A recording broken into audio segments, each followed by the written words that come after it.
சொத்துக்கள் வாங்குறது, பூர்வீக சொத்துக்கள் கிடைக்கிறது, இது எல்லாமே ரொம்ப சாதகமான ஒரு சூழ்நிலையாக தான் இருக்க போது இந்த ராசி என்பர்களுக்கு. இந்த ராசியில இருக்கக்கூடிய பெண்கள் பாத்தீங்கன்னா அதிகப்படியாக பொட்டிக் சம்பந்தப்பட்ட தொழில்ல ஈடுபடுவதற்குண்டான ஒரு ஆண்டாக தான் இருக்கும். ஏன்னா நிறைய டேலண்ட் இருந்தா அதை கொண்டு வர முடியாத ஒரு சூழ்நிலையில இருக்கிறீங்க. நிறைய மிதுன ராசி பெண்கள் குடும்ப சூழ்நிலை கைதிகளாக இருப்பீங்க. எந்த விதமான ஒரு இம்ப்ரூவ்மெண்ட்டும் பண்ண முடியாம ஒரு குடும்பத்திற்காக அடங்கி அடங்கி இருக்கக்கூடிய ஒரு சூழ்நிலையில இருப்பீங்க.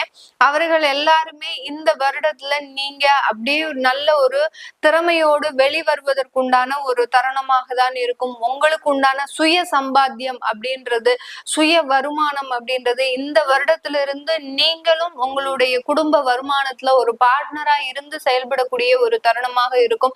ஏற்கனவே வேலைக்கு போகக்கூடிய பெண்களுக்கு இந்த ஆண்டு மிகவும் வளர்ச்சி மிகுந்த ஒரு ஆண்டாக தான் இருக்கும்.